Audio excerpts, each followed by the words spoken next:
Now, as promised, the news in detail. We begin right here in Pakistan. This country has taken diplomatic court to the line of control to expose India's false claim of destroying so-called terror camps.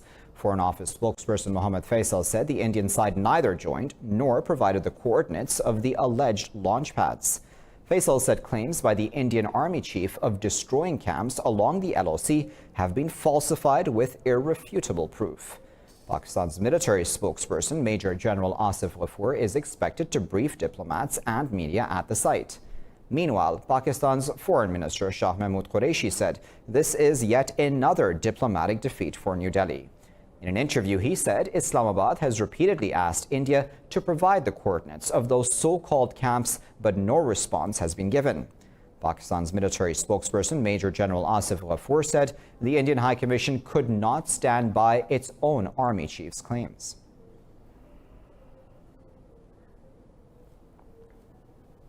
The United States has once again expressed concern over the crisis in occupied Kashmir due to India's human rights violations. Assistant Secretary of State for South Asia, Alice G. Wells, said Washington is closely monitoring the situation in the occupied valley. In her statement to the U.S. House Foreign Affairs Committee, Wells rejected India's claims that the situation in the valley is normal since August the 5th. She said the U.S. has urged India to respect human rights and to restore full access to media, internet, and mobile networks. Wells said thousands of people have been detained over the past 2 months. The U.S. Congressional Subcommittee of the House of Foreign Affairs is holding a hearing on human rights crises in the valley today. New Delhi's lockdown and communications blackout in occupied Kashmir has now entered its 79th day. While brushing aside India's palm oil boycott threat, Malaysia has doubled down on its stance opposing New Delhi's illegal annexation of occupied Kashmir. India's business community threatened to boycott Malaysian palm oil after Prime Minister Mahathir Mohamad's speech in favor of the valley. Speaking in Kuala Lumpur, Prime Minister Mahathir Mohamad said Malaysia does not retract from its principled positions. He said Malaysia asked member states to abide by UN resolutions. Mahathir said he spoke for the people and anyone is entitled to hold an opinion regarding his remarks. Mahathir said Malaysia will evaluate the situation in the coming days. Malaysia exported over $1.5 billion worth of palm oil and products to India in 2018. Well, for reporting factually on the occupied Kashmir crisis, the Indian government wants to gag international media. New Delhi has already imposed a communications blackout in the valley and curbs on its own local media. Speaking in New Delhi, the Indian Foreign Minister S. Jaishankar criticized international media for not towing New Delhi's line. Accusing leading international news channels of partisanship, he called for validation of occupied Kashmir's illegal annexation. He said American media was very ideological about the Kashmir issue and that it had strong present views on this subject. Crushing free speech, India is forcing arrested Kashmiris to sign a bond to not speak over the valley's illegal annexation. Let's get to some other news now. Turkey's President Tayyip Erdogan has threatened to resume operations in northern Syria if the U.S. fails to keep the promises of a Kurdish pullout. Speaking ahead of the Sochi summit, Erdogan said he will discuss the Kurdish pullout from Syrian regime areas with President Vladimir Putin today. Erdogan said Ankara will continue the offensive with greater determination if Washington fails to keep their end of the bargain. The president said he will brief Putin on how a Syrian constitutional committee can make concrete progress over the conflict. The president said all Kurdish forces must leave the territory where Ankara plans to build its safe zone. Erdogan said Iran's criticism of Turkey's military operation in Syria is disappointing.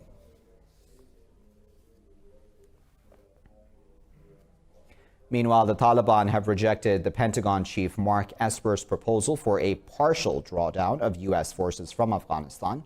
In a statement, the group said they will continue to fight until the presence of the last U.S. soldier in the country. Threatening the government, the Taliban said the Kabul administration will pay the price for supporting Washington. They said the government must adopt logic and reason instead of tough talk to ensure peace in the country. The group claims it has captured 28 districts over the past months. Earlier, speaking in Kabul, Esper also pledged to heighten attacks on Taliban positions.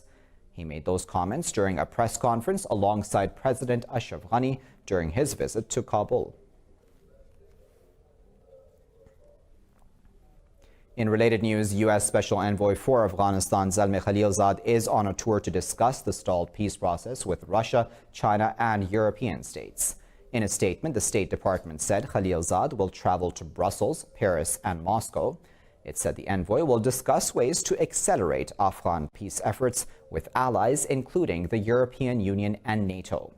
After Europe, the special envoy will visit Moscow to meet Russian and Chinese officials.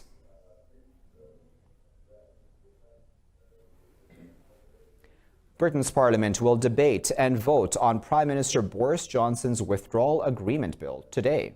If MPs back Johnson's deal, they will also be asked to approve a 3-day timetable to consider the legislation. Meanwhile, the decision to curtail the scrutiny of the bill to 3 days has sparked anger from opposition MPs. Johnson is pushing for the Brexit legislation to complete its House of Commons stages by Thursday. Earlier, Speaker John Bercow refused to allow for a meaningful vote on Prime Minister Johnson's Brexit deal.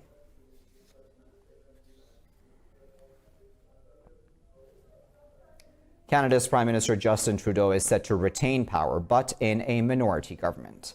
Preliminary results show that Trudeau's Liberal Party fell short of securing enough votes to form a majority government. Liberals will now need to work with other parties in Parliament to pass legislation during this next tenure. Preliminary results show Liberals won 156 out of 338 seats in Monday's vote. Trudeau said the people have voted for a progressive agenda. In a tweet, U.S. President Donald Trump congratulated Trudeau on a wonderful and hard-fought victory.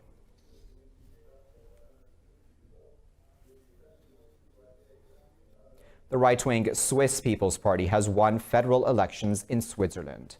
The anti-immigrant party received 25.6% of votes, marking a slip compared to their last performance. Now, despite this drop in support, the SVP is still the largest party with 54 lawmakers in the 246-member parliament. The Social Democratic Party got 16.5% of the votes to elect 39 lawmakers. The Swiss environmental parties recorded momentous gains in these national elections. The Green Party received 13% of votes, while the Green Liberal Party gained 7.6%. Switzerland has over 5 million eligible voters, but only 45% of them cast their votes in Sunday's elections.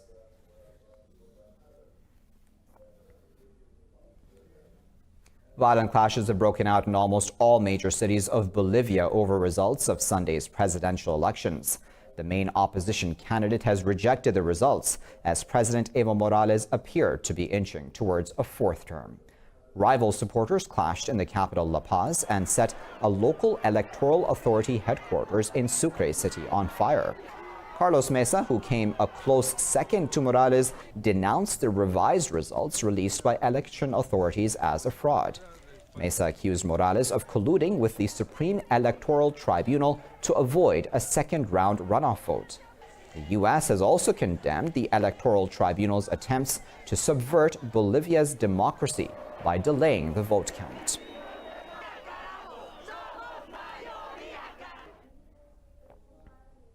Israel's Benjamin Netanyahu has given up on his dream of a fourth term as prime minister. Haunted by corruption scandals, Netanyahu failed to form a coalition for the second straight time in 2 consecutive elections this year. Netanyahu said he is returning the mandate to President Reuven Rivlin, making way for Benny Gantz to form a government. Gantz will have 28 days to form a government. In case he fails to negotiate a unity coalition, President Reuven Rivlin will ask a majority of parliament members to agree on a candidate. Rivlin has vowed to do all he can to prevent a third election since April. Gantz's Blue and White Party has made it clear that they will not enter into government with the Likud party, while Netanyahu is still their head.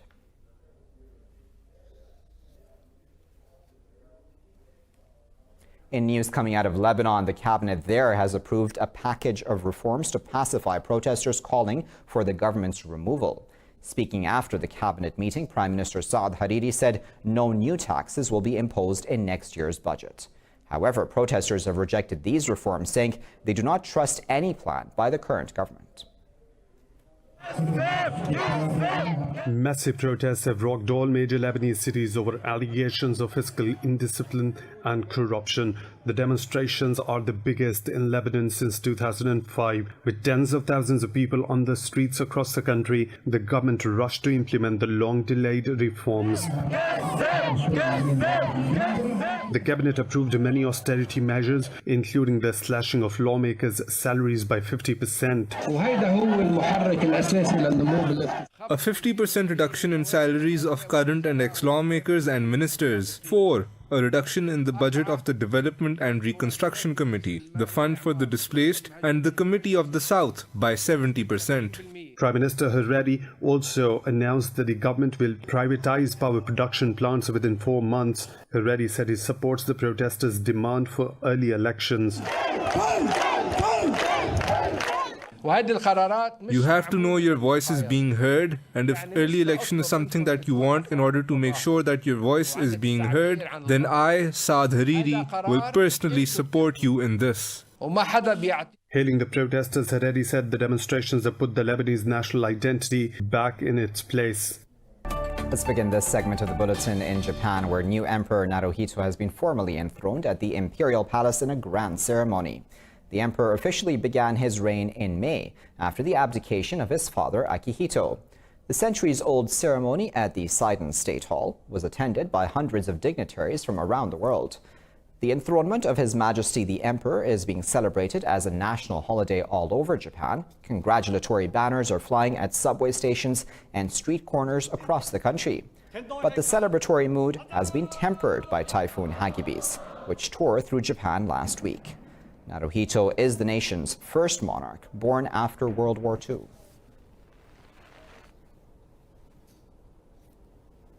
Well, Facebook has suspended a network of Instagram accounts linked to a Russian agency accused of meddling in U.S. politics. Facebook's head of cybersecurity policy, Nathaniel Gleicher, said operators posed as people within the United States. He said the network showed some links to Russia's Internet Research Agency, an organization blamed for meddling in the 2016 U.S. elections. Gleicher said it has also suspended 3 separate networks operating from Iran. Facebook has announced new steps to fight foreign interference and misinformation ahead of the November 2020 elections. Washington has forewarned that Russia, Iran, and other countries may attempt to sway the result of next year's presidential vote. Moscow and Tehran have repeatedly denied such allegations. There's a grim cleanup underway in the Mexican city of Culiacan a week after deadly clashes between drug cartels. They were sparked by the government's arrest of drug lord Joaquin El Chapo Guzman's son. More on that now in this report. As government authorities and Culiacan residents struggle to make sense of how their city was easily infiltrated by armed criminals last week, others have busied themselves in repairing the damage. I think that local businesses are only today reviewing what the damage is to their stores, and I think it's going to take a few days for businesses to re-establish themselves again. Those who saw the violence complain that local police and the Mexican armed forces were easily overwhelmed by fighting from the cartels. Some even suspect that the authorities may be colluding with the criminals they are supposed to be fighting. It's infuriating because you have to ask yourself, who's really in charge? If these soldiers, these people, the state, municipal and transit police are colluding with them, what are we going to do? Who can we tell what's happening to us if the authorities are in on it? The Sinaloan cartel was also successfully able to pressure the Mexican authorities into releasing Joaquin Guzman's son. 62-year-old El Chapo was sentenced to life in prison in the US last July. Since then, his sons have tried to fill his shoes, but those familiar with the drug trade in Mexico call them fleshy party boys who don't have what it takes to run a ruthless drug empire. Well, in Brazil, thousands of volunteers have taken part in removing thick oil sludge from 200 northeastern beaches. Calling it a threat to wildlife, the environmental agency IBAMA said at least 15 sea turtles, 2 seabirds, and a fish have been killed due to the oil spill. It said the oil sludge has been mysteriously washing up along 1,300 miles of coastline since September. IBAMA President Eduardo Beam said tests have proven the crude oil was produced in Venezuela. Officials had not been able to identify the vessel responsible for the leak yet. Venezuela has denied responsibility for the oil.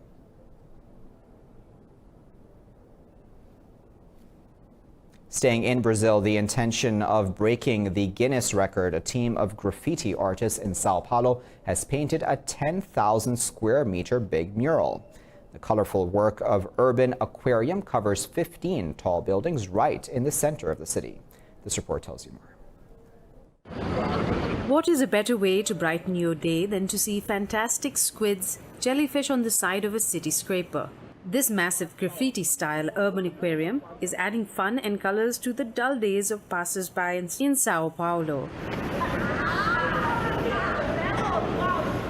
A giant octopus submerged in bright colors alone covers one of the 15 interconnected dyed buildings. Brazilian graffiti artist Felipe Young and his team intend to turn the urban aquarium into the world's biggest piece of urban art.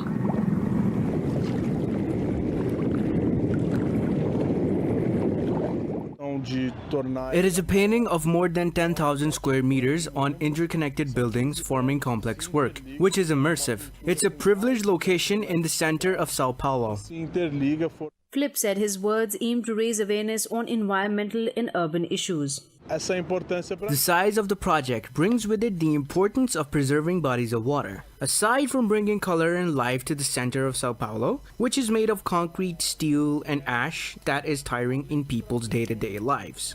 The amazing art has been created in partnership with the city's cultural council. In Malta, people of Gozo Depicting popular cartoon characters filled the clear blue sky for a 3-day festival since October 18. The event featured competitions for international teams of kite masters, workshops for the best handmade kites, and art with deep roots in Gozo were also arranged. Festival organizers said kites have a fascinating history across global cultures. In Malta, kites have been used to send messages during wars in the past. They have also been used as royal sports or to measure distances. The festival was organized by Garb Local Council. An Australian sheep who made headlines in 2015 for the record-breaking weight of his fleece has died. The mediano named Chris was believed to be aged about 10. In 2015, Chris the sheep was discovered on the northern outskirts of the Australian capital, Canberra. He was struggling to walk under the weight of his wool, which had not been shorn in more than 5 years. The 40.2 kilos of wool removed from Chris in 2015 made him the unofficial carrier of the world's heaviest fleece. He dethroned New Zealand's sheep Big Ben, who was found carrying nearly 29 kilograms of wool in 2014.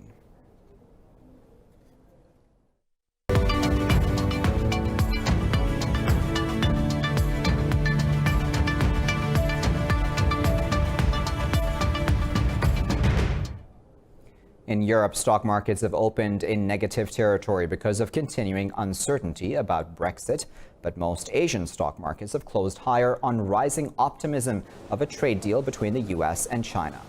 Paris's CAC index is nearly 0.5% lower as investors track third-quarter corporate earnings. London's FTSE 100 and the DAX in Frankfurt are also marginally lower. In Asia, though, the Shanghai Composite gained 0.5% after U.S. and Chinese officials said trade talks are on track. Tokyo's Nikkei 225 index picked up 0.25%, while the Hang Seng index in Hong Kong was up a fraction. The Kospi index in Seoul rose more than 1% on the back of gains made by tech stocks.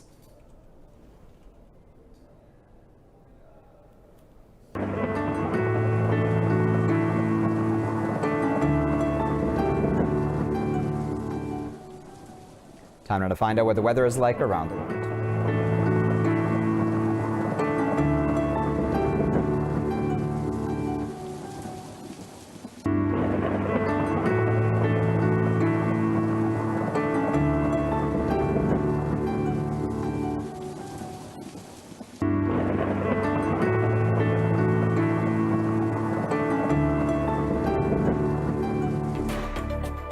And there you have it. You're all caught up. Thank you for watching this bulletin here at Indus.